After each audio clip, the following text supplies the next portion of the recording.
هعمل النهارده بسيسه الميريندا، سيسه البرتقال، بس المره دي بالميريندا. ماشي.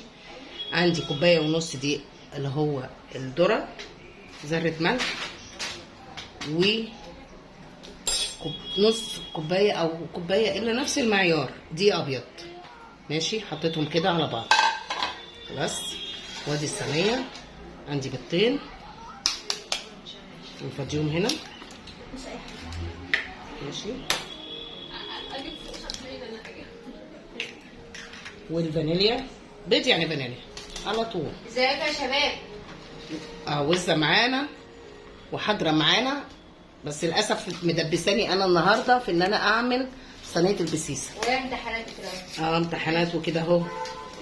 وادي الفانيليا، اوكي، وادي السكر، كوبايه سكر.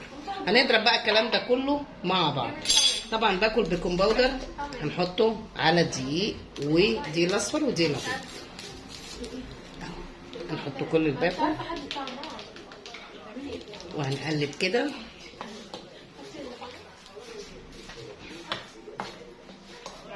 يبقى كده معايا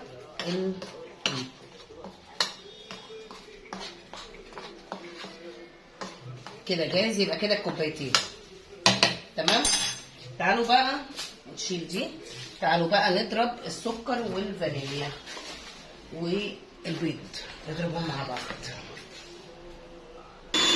طبعا انا كده لازم ادوب السكر جامد. لو انت بقى عايزه تنجزي حطي سكر بودره، لكن انا ما عنديش سكر بودره. هحط كوبايه الزيت وهضرب تاني، وهجهز نفس المعيار الكوبايه اللي انا عايرت بيها دي الفانتا.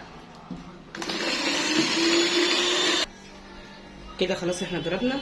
هحط كوبايه البرتقال اللي هي الميريندا كلها، علبتين كده سريع. تعالوا بقى نحط الدقيق اللي هو دقيق الذره مع الدقيق الابيض، وعليه ذره الملح، وعليه البيكنج باودر. ونقلب كده.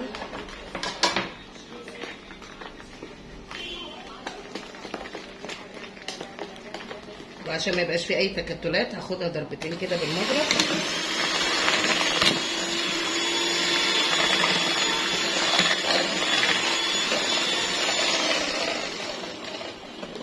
بس بصوا القوام بتاعها حلو ازاي. تعالوا بقى نفضيها في الصينيه.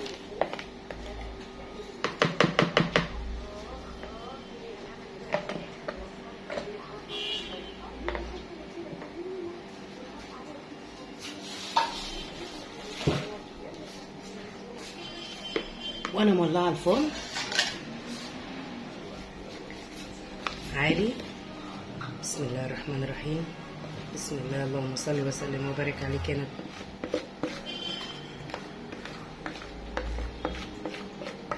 اللهم صل وسلم وبارك عليك يا نبي. نحطها بقى في الفرن ونشوف النتيجه بتاعتها تكون عامله ازاي. كيكه البرتقال الميريندا او بسيسه الميريندا، لان ده دقيق ذره اصفر. يلا تعالوا نحطها في الفرن. خلصت كيكه الميريندا، طلعناها من الفرن. بصوا لسه دافيه. ماشي. بس طعمها وريحتها جميله تحفه. انا اول مره اعمل كيكه الميريندا دي، بس بصراحه جميله. انا عايزاكم تجربوها وتقولوا لنا رايكم ايه في تعليقاتكم وكومنتاتكم ولايكاتكم الجميله. حلو والله يا جماعه، لازم تجربوها. يلا باي باي.